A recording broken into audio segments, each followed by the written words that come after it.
Hello everyone, this is Zubain. Welcome to रिजी maths. So आज के इस लेक्चर में हम लोग कंटिन्यू करेंगे हमारे लास्ट लेक्चर को। ठीक है, हम लोग पढ़ रहे थे एमसीक्यूज एब्स्ट्रैक्ट अलजेब्रा पे। तो अभी तक मैंने काफ़ी लेक्चर ले लिए हैं ऑलरेडी, जिसमें मैंने काफ़ी सारे एमसीक्यूज करवा दिए हैं। अगर आपने वो नहीं देखा है तो प्लीज़ पहले जाके वो देख लेना।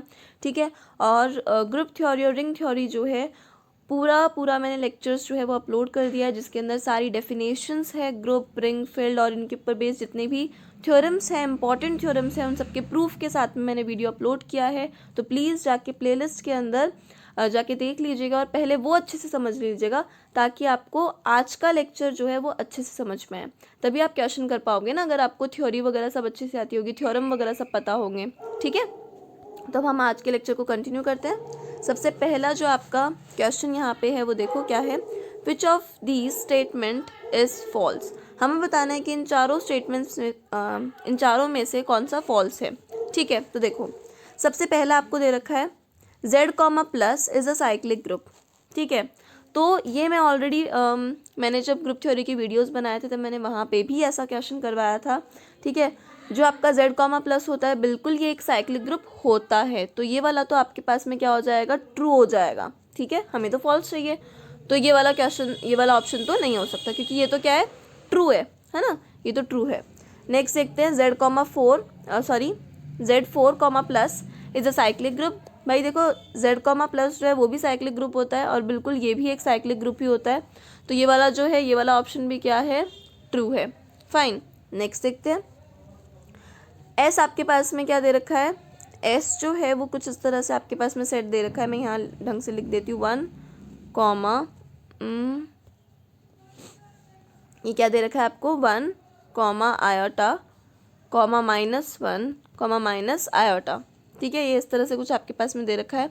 Then S comma dot is a cyclic group, है ना। तो आपको पता है ये वाला जो है, आपने अगर ढंग से ग्रुप थ्योरी के क्वेश्चंस वगैरह किए हों, है ना, तो ये जो तीनों की तीनों ऑप्शंस है ना, ये तीनों ऑप्शंस आपने कहीं ना कोई क्वेश्चन में करे होंगे। आपको पता है कि ये जो है वो एक ग्रुप भी होता है और एक साइक्लिक ग्रुप भी होता है, और यहाँ पे जो जनरेटर होता है ना वो आयोटा होता है।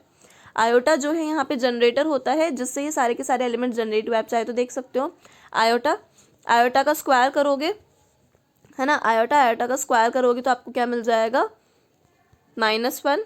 फाइन, फिर आप आयोटा का क्यूब करोगे, ठीक है, तो आपको क्या मिल जाएगा, माइनस में आयोटा, फिर उसकी पावर 4 करोगे तो 1 मिल जाएगा। ठीक है, तो इस तरह से आयोटा जो है यहाँ पे आपके पास में जनरेटर होता है और ये भी एक साइक्लिक ग्रुप होता है।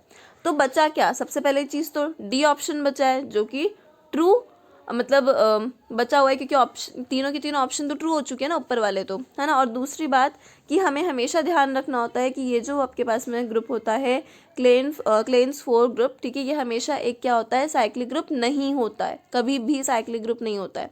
तो ये वाली जो चीज़ें यहाँ लिखा है कि ये साइक्लिक ग्रुप है, तो ये फॉल्स है। तो अपना ऑप्शन फॉल्स वाला जो हमें ऑप्शन चाहिए था वो स्टेटमेंट हो जाएगा ये। ठीक है, नेक्स्ट क्वेश्चन देखते हैं। सेट एच बी अ सब ग्रुप ऑफ ग्रुप जी।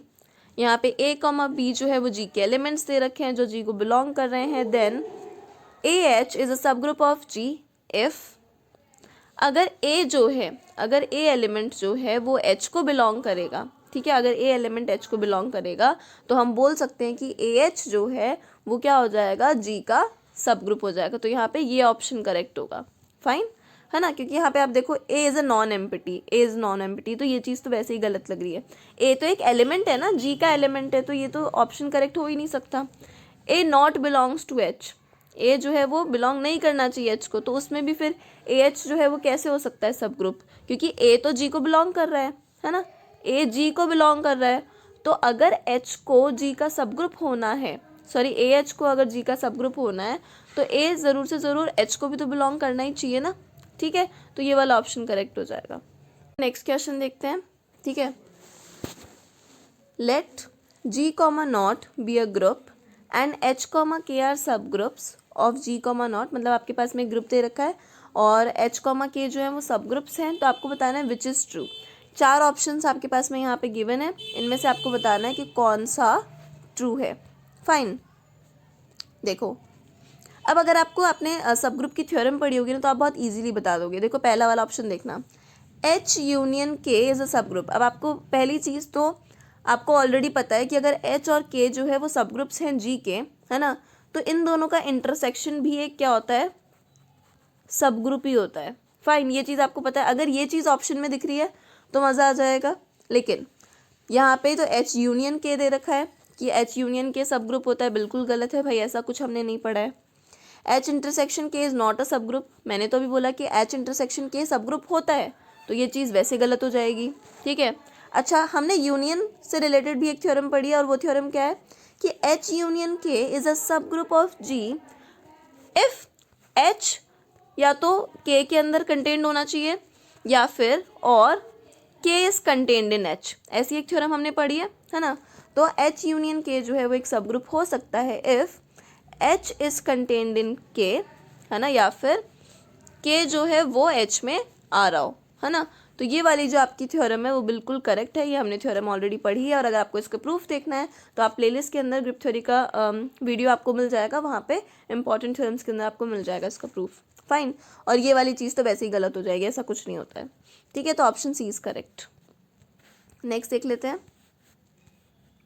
देखो, let G be the set of all rational P upon Q।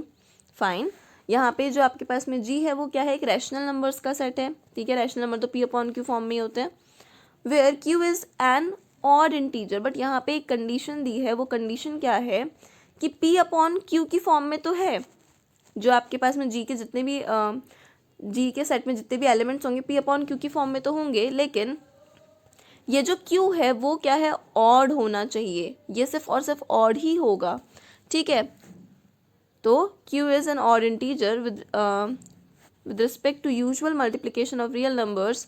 मतलब यहाँ पे ऑपरेशन आपका मल्टीप्लिकेशन वाला लग रहा है। G is not a group because. अच्छा, अब यहाँ पे G जो है वो ग्रुप नहीं है, और वो क्यों नहीं है ये हमें बताना है। फाइन, देखो सबसे पहले closure property does not hold, okay. और क्या दे रखा है, the associative property does not hold. तो हम हर चीज़ यहाँ पे चेक कर लेते हैं, क्लोजर प्रॉपर्टी हो रही है या नहीं हो रही है, ठीक है। एसोसिएटिव हो रही है या नहीं हो रही है, हम ये सब चीज़ें चेक कर लेते हैं। क्लोजर के लिए देखेंगे तो क्लोजर के लिए कोई भी एलिमेंट्स आप ले सकते हो, ठीक है। तो जैसे मैंने यहाँ पे ले लिए 2/3 इंटू 1/5। अब देखो दोनों के नीचे अपॉन में 3 और 5 है ना। एक तो ये एलिमेंट हो गया और एक ये एलिमेंट हो गया, दोनों को मल्टीप्लाई किया मैंने। तो यहाँ पे आप देखोगे कि ये भी ऑड है, ये भी ऑड है, और आ भी ऑड ही रहा है नीचे, तो क्लोजर तो है भाई, है ना। तो पहली चीज़ जो इसने बोली कि closure property does not hold, तो ये तो गलत हो गई, क्योंकि यहाँ पे क्लोजर तो होल्ड हो रहा है। फाइन, नेक्स्ट देख लेते हैं। एसोसिएटिव का हमें देखना है next B option. B option के लिए मैंने यही वाले दोनों एलिमेंट्स लिए, 2/3 और 1/5 ही लिया है। देखो सबसे पहले 2/3 को तो बाहर रख दिया, 1/3 और 2/5 ये 3 एलिमेंट्स मैंने ले लिए। फाइन, तो पहले मैंने इन दोनों को मल्टीप्लाई किया, तो मुझे मेरे पास में क्या मिला। तो मैं दोनों तरफ देख रही हूँ। देखो एसोसिएटिव में हम यही तो करते हैं ना, ABC is equals to AB into C, यही चीज़ हमें देखनी होती है। तो मैंने देखो 3 एलिमेंट्स लिए हैं और मैंने दोनों तरफ यहाँ पे लिख दिया है। मैं सॉल्व करके देखती हूँ। तो जब मैं इसको सॉल्व करूँगी और इसको सॉल्व करूँगी तो दोनों तरफ मेरे पास में 4/45 आएगा। तो एसोसिएटिव तो यहाँ पे होल्ड हो रहा है। तो देखते हैं, बी ऑप्शन ने बोला है कि associative property does not hold. तो भाई ये तो गलत हो गई, क्योंकि मैंने अभी देखा है कि होल्ड हो रहा है, ठीक है। फॉर इन्वर्स के लिए देख लेते हैं। अब इन्वर्स आप देखोगे तो every element does not have. अब देखो आप इन्वर्स अगर देखोगे ना, तो इन्वर्स के लिए जब आप 2/3 ले रहे हो तो 2/3 का इन्वर्स तो क्या हो जाएगा, 2/3 का इन्वर्स तो क्या हो जाएगा, 3/2। क्योंकि आपको पता है मल्टीप्लिकेशन वाला ऑपरेशन यहाँ लग रहा है, और मल्टीप्लिकेशन के लिए हमेशा मल्टीप्लिकेशन जो आपके पास में होता है, मल्टीप्लिकेशन के लिए हमेशा आपके पास में जो आइडेंटिटी होती है वो क्या होती है, मल्टीप्लिकेशन के लिए हमेशा आइडेंटिटी होती है 1। फाइन, हमेशा आइडेंटिटी 1 होती है ना। तो उस हिसाब से इन्वर्स जब आप निकालते हो, तो अगर मैं 2/3 ले रही हूँ और मैं इसका इन्वर्स निकालना चाहूँगी, तो इसका इन्वर्स क्या हो जाएगा, 3/2 होगा। अब ये देखो नीचे 2 जो है आपके पास में, ठीक है, यहाँ तो ये even आ गया, और even जो है वो तो फिर सही नहीं होगा ना, क्योंकि नीचे तो ऑड ही आना चाहिए। फिर तो सेट के अंदर ला ही नहीं कर रहा ये वाला एलिमेंट आपका 3/2, तो है ना, क्योंकि ये तो आपके पास में क्या है, सिर्फ और सिर्फ ये जो Q आपके पास में सेट है उसके अंदर क्या होना चाहिए कि P/Q, और Q सिर्फ और सिर्फ ऑड होना चाहिए, फाइन। तो इन्वर्स की वजह से ये क्या हो जाएगा, गलत हो जाएगा, ये ग्रुप नहीं हो पाएगा, इन्वर्स वाली प्रॉपर्टी यहाँ पे सेटिस्फाई नहीं हो रही है। तो यहाँ पे जो डी ऑप्शन है, सॉरी, ये जो डी ऑप्शन है वो क्या हो जाएगा, करेक्ट हो जाएगा। Fine. Next option, next question देख लेते हैं। Let G be a group and A comma B belongs to G, ठीक है। A comma B जो है आपके पास में एलिमेंट्स हैं G के, then which of the following statement is not true. हमें बताना है कि कौन सा स्टेटमेंट ट्रू नहीं है। 4 स्टेटमेंट आपको यहाँ पे दे रखे हैं, देखते हैं क्या है। If A comma B and AB have same order then AB is equals to BA। अच्छा, if A3 is equals to E the identity element of G and AB inverse is equals to B square then the order. अब देखो हमें check करना पड़ेगा, ये चारों जो आपके पास में गिवन है ना, इन सब के लिए हम चेक करते हैं। तो सबसे पहली चीज़ तो देखो ए ऑप्शन देख लेते हैं सबसे पहले। तो ए ऑप्शन के लिए देखेंगे, if A comma B and AB have same order then AB is equals to BA, है ना। तो नहीं, ऐसा ज़रूरी नहीं है कि अगर A और B जो है, अगर आपके पास में A है और B है, ठीक है, उसका ऑर्डर जो है वो किसके सेम हो, AB के ऑर्डर के सेम हो। अगर इन सब का ऑर्डर जो है वो सेम है तो इसका मतलब ये तो नहीं ना कि वो अबेलियन हो जाएगा, है ना। AB is equals to BA होना, इसका मतलब तो क्या हो गया, अबेलियन होना होता है।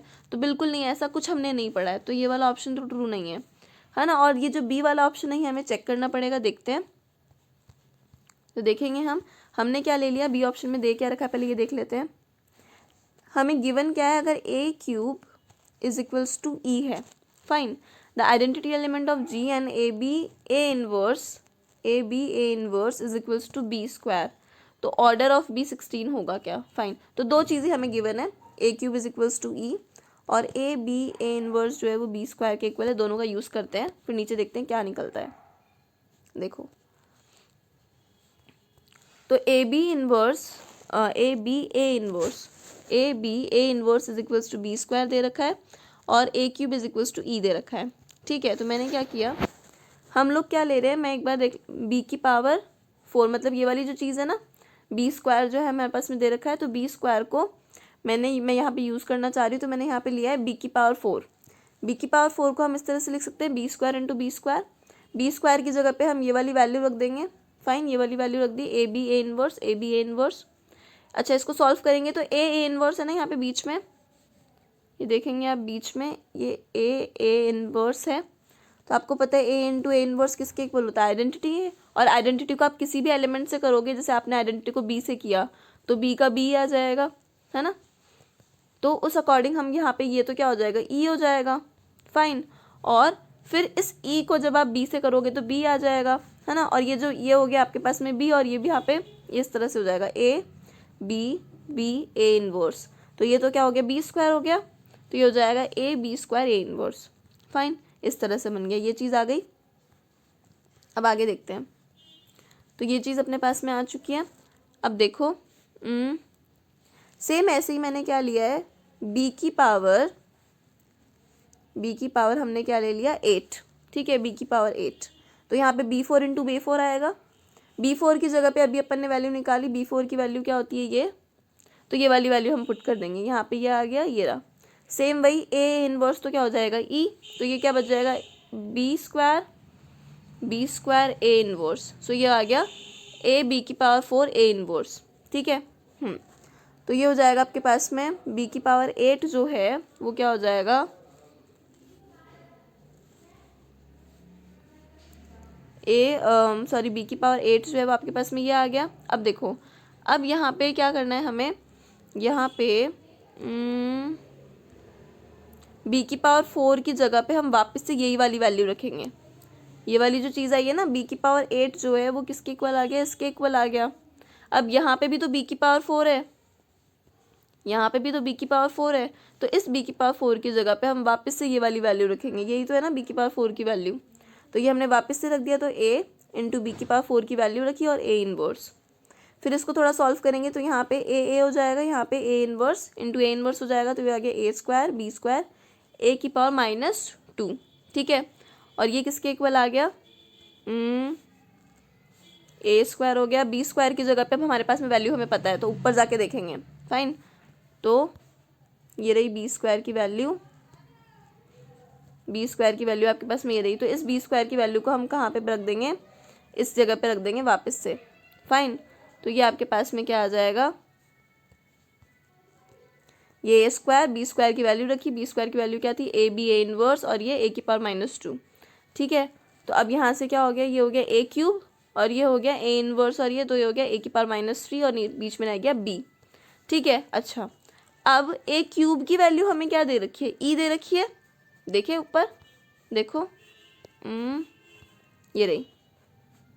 सो ए क्यूब की वैल्यू हमारे पास में ई दे रखी है, तो वही चीज़ को हम क्या कर देंगे, इस चीज़ को हम यहाँ पे पुट कर देंगे तो ई आ गया। अच्छा, ए क्यूब अगर ई है तो इसका इन्वर्स क्या हो जाएगा, वो भी ई होगा। तो यहाँ पे आपके पास में क्या आ गया, बी। तो आपके पास में क्या आ गया, बी की पावर 8 = आ गया बी। इसका मतलब ये हो जाएगा, बी की पावर काट दो ना, कैंसिल कर दोगे ना, तो ये आ जाएगा बी की पावर 7 = ई। फाइन, तो अच्छा बी की पावर 7 = ई का मतलब क्या हो गया, इसका मतलब क्या हो गया, अपन क्या लिखते हैं, ए की पावर n = इसका मतलब n जो है वो ऑर्डर होता है ना, n ऑर्डर होता है।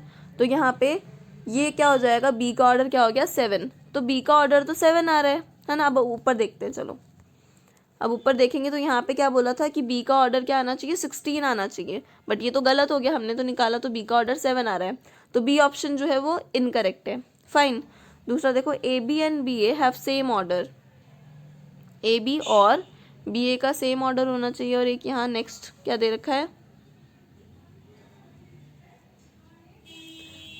B and A B inverse have same order. ठीक है, अब इन दोनों में से एक तो हमारे पास में क्या आ चुका है, एक तो हमारे पास में ये वाला जो है, ये वाला ऑप्शन जो है वो क्या आ चुका है कि ये इनकरेक्ट है। ठीक है, हमारा ये वाला ऑप्शन इनकरेक्ट आ चुका है।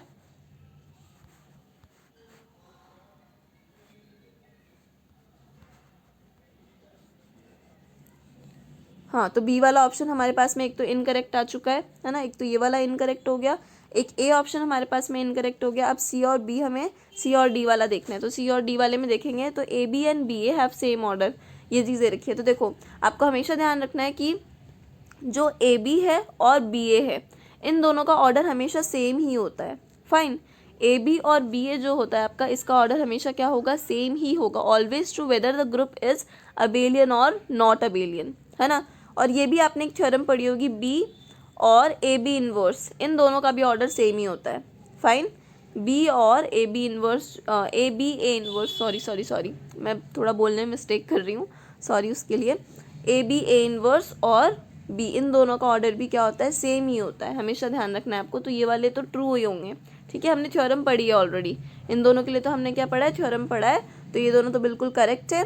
बाकी इन दोनों को हमने देख लिया, ये दोनों बिल्कुल रॉन्ग है, तो ए और बी जो है इसका करेक्ट आंसर हो जाएगा, क्योंकि हमें जो स्टेटमेंट ट्रू नहीं है वही देखना था यहाँ पे। फाइन, अब हम नेक्स्ट क्वेश्चन जो है वो अगली क्लास के अंदर करेंगे। ठीक है, आज के लिए इतना काफ़ी है, तो हम मिलते हैं नेक्स्ट लेक्चर के अंदर। प्लीज़ चैनल को सब्सक्राइब ज़रूर कर देना, यहाँ पे आपको बहुत सारे क्वेश्चन, बहुत सारे नोट्स और बहुत सारी अच्छे क्वेश्चन जो है वो सॉल्व करने के लिए मिलने वाले हैं। ठीक है, तो इसलिए प्लीज़ सब्सक्राइब करना ना भूलें। ठीक है, तब तक के लिए बाय बाय।